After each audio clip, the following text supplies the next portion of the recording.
to overtime. Dwayne Wade right at the body of Anderson Varejao. Welcome to your Kodak moment, Anderson Varejao. Doncic pulls up, three-pointer.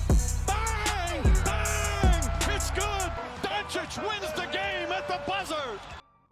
We heard all the rumors about James Harden, but I mean, I'll wait on that a little bit. They got Bruce Brown from the Pistons, who's a very good defensive guard, who's made improvements on playmaking, shooting, all of that. Still on his rookie scale contract. And they got him for Zanan Musa and a second-round pick, which is nothing. Bruce Brown was a first-round pick 2 years ago and has lived up to his expectations there. He's been... And here's the way I see it. The Nets currently have Garrett Temple on their roster, who they're paying, I think, quite handsomely. Something like over $10 million a year, which isn't insane considering he's a good role player. It's now expendable in a trade because they have Bruce Brown, who's just a younger, in my opinion, better version of Garrett Temple. And I think that's a great pickup for the Nets, who really needed wing depth and really needed more cheap players to play off of KD and Kyrie when they come back. Now, I don't think this does much to their title chances. I don't think Kevin Durant is going to come back the same player. I've been saying this. I just don't trust players to come back from Achilles injuries. I'll just err on the side of caution with that. And maybe I'm wrong. Maybe I'm wrong and Kevin Durant will come back great. And that's what I'm hoping for, because at the end of the day, I want to see the best basketball imaginable. And Kevin Durant, a prime Kevin Durant, would do that. However, I'm just being realistic. Kevin Durant coming back from an Achilles injury is not going to be the same player. And I know people say like, oh, 90% of Kevin Durant or 80% of Kevin Durant is Dirk. I cannot explain how disrespectful that is to Dirk, who won an MVP playing the way he did. 80% of Kevin Durant is not the greatest finals run maybe ever. 80% of Kevin Durant isn't that.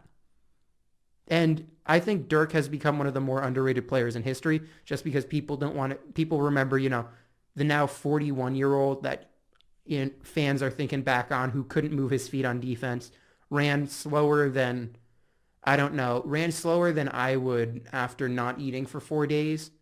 And I am not very fast. Look, Dirk is incredibly underrated, and throwing him under the bus to make Kevin Durant's comeback more exciting, I don't like it. That being said, I love Karis LeVert. 2 years ago, I said Karis LeVert should be the number 2 option even when Kevin Durant comes back, because I see so much upside with LeVert. It makes me sad that we only had that Nets team, the fun Nets team with LeVert, D'Lo, Dinwiddie, Jared Dudley even. We never had that team. Theo Pinson. We never had that team stick together. We had 1 year of them, and I really miss that team.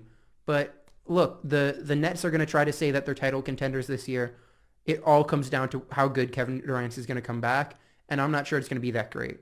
Kyrie even has had major injury issues over the past 2 years, past 3 years even, and that's also a storyline we need to keep track of.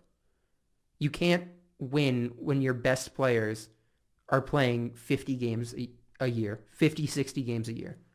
And Kevin Durant has played most games in a season before this past year with the Achilles tear. But look, an Achilles tear changes everything about a player. So I know this was supposed to be about Bruce Brown. I think Bruce Brown is an incredibly underrated pickup. Garrett Temple's money is now expendable, which is huge as a trade asset, because Garrett Temple and Spencer Dinwiddie together gets you close to a max player. You throw in Karis LeVert, you're at a max player. It works out for the Nets. I think they got a steal of a move. I don't know what the Pistons are doing. I assume they want someone who can, focus on shooting if they get LaMelo. But we'll get into LaMelo to the Pistons later.